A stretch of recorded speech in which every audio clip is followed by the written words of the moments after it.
მოკლედ დღეს გაიმართა ალტინფოს მიერ დაორგანიზებული აქცია, სადაც ბევრი ხალხი გამოვიდა და აი ამის საპირისპიროდ პროსახელისუფლებო მედიები, რომლებიც წლების განმავლობაში მაგალითად რუსთაველზე მდგომ აქტივისტებს აშავებდნენ, ისინი უკვე მიმართულები არიან ალტინფოს წინააღმდეგ. მიუხედავად იმისა, რომ მე იდეოლოგიურად ყველანაირი შეხედულებით ალტინფო არ მომწონს და მათი პოზიციებიდან გამომდინარე მოხდა ის, რომ მე ასეთი დამოკიდებულება გამიჩნდა, არ შეიძლება არ აღინიშნოს ის, რომ დღეს ქართული ოცნების პროპაგანდისტული ტელევიზიები აშავებდნენ აი ამ აქციას.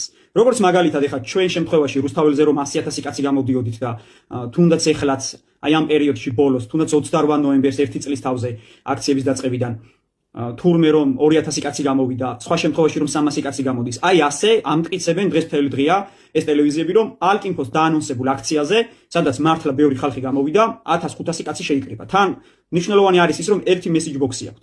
ერთი და იგივე ტექსტს წერენ, ერთი და იგივე კადრებს იყენებენ და აი ეს სამი ტელევიზია შეთანხმებულად, ორკესტრირებულად კარგად მოქმედებს, რომ გააშავონ ეხლა ალტინფოს მიერ დაანონსებული აქცია. უბრალოდ ერთი რაღაცა არის კიდევ საინტერესო.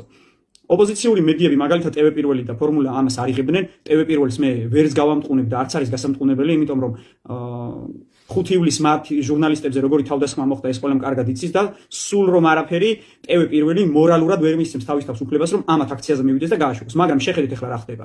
პუბლიკა, რომელიც ნამოხვანის აქციებიდან მახსოვს, მე ნამოხვანში იდგნენ ყოველ დღე და იღებდნენ მიმდინარე პროცესებს და პუბლიკას აქვს უდიდესი წვლილი შეტანილი იმ ბინძური პოლიციელების სამხილებლად და იმ სპეცრაზმელების მამხილებელი ვიდეოები და ფოტომასალა აქვს გადაღებული, რომლითაც დღეს შეგვიძლია ჩვენ დავამტკიცოთ, როგორ ძალადობდა რეჟიმი ჩვენზე. უბრალოდ პრობლემა იცით რა არის, როდესაც ჩვენზე ძალადობდა სისტემა, მედია, აი ამას აყოლილი იყო ალტინფოს გარკვეული ნაწილი და ისინი აი ამ დეზინფორმაციას იყენებდნენ ჩვენს წინააღმდეგ.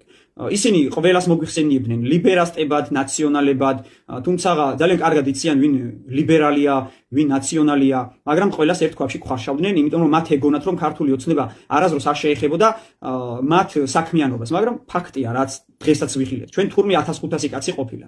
თურმე ქსენოფობიური ყოფილა მათი გამოსვლა ქუჩაში, რაც სალსახად ჩემთვის პირადად მიუღებელია.